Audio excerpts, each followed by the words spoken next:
So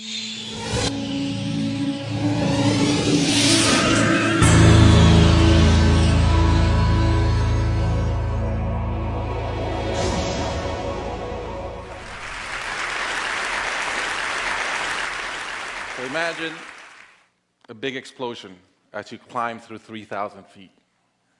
Imagine a plane full of smoke. Imagine an engine going clack, clack, clack, clack, clack, clack, clack. Sounds scary. Well, I had a unique seat that day. I was sitting in 1D. I was the only one who could talk to the flight attendants. So I looked at them right away, and they said, no problem. We probably hit some birds. The pilot had already turned the plane around, and we weren't that far. You could see Manhattan. 2 minutes later, 3 things happen at the same time. The pilot lines up the plane with the Hudson River. It's usually not the route. He turns off the engines. Now imagine being on a plane with no sound. And then he says 3 words, as unemotional 3 words as I've ever heard. He says, brace for impact. I didn't have to talk to the flight attendant anymore. I could see in her eyes, it was terror. Life was over. And I want to share with you 3 things I learned about myself that day. I learned that it all changes in an instant.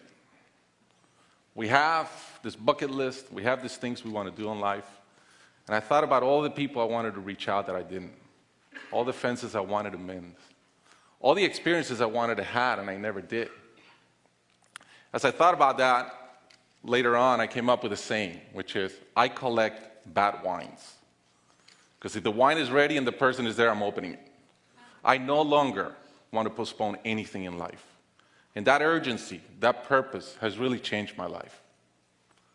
The second thing I learned that day, and this is as we clear the George Washington Bridge, which was by not a lot, I thought about, wow, I really feel one real regret. I've lived a good life. In my own humanity and mistakes, I've tried to get better at everything I've tried. But in my humanity, I also allow my ego to get in. And I regretted the time I wasted in things that did not matter with people that matter. And I thought about my relationship with my wife, with my friends, with people. And after, as I reflected on that, I decided to eliminate negative energy from my life. It's not perfect. It's a lot better. I've not had a fight with my wife in 2 years. It feels great. I'm no longer trying to be right. I choose to be happy. The third thing I learned, and this is as your mental clock starts going 15, 14, 13, you can see the water coming. I'm saying, please blow up. Right? I don't want this thing to break in 20 pieces like you've seen in those documentaries. And as we're coming down, I had a sense of, wow, dying is not scary. It's almost like we've been preparing for it our whole lives. But it was very sad. I didn't want to go. I love my life. And that sadness really framed in one thought, which is, I only wish for one thing. I only wish I could see my kids grow up. About a month later, I was in a performance by my daughter, first grader, not much artistic talent, yet. And I'm bawling, I'm crying like a little kid. And it made all the sense in the world to me. I realized at that point, by connecting those 2 dots, that the only thing that matters in my life is being a great dad. Above all, the only goal I have in life is to be a good dad. I was given the gift of a miracle of not dying that day.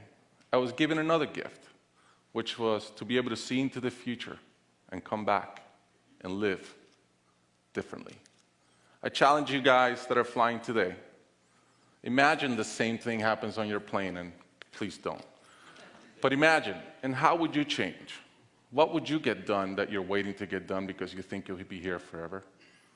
How would you change your relationships and the negative energy in them? And more than anything, are you being the best parent you can? Thank you.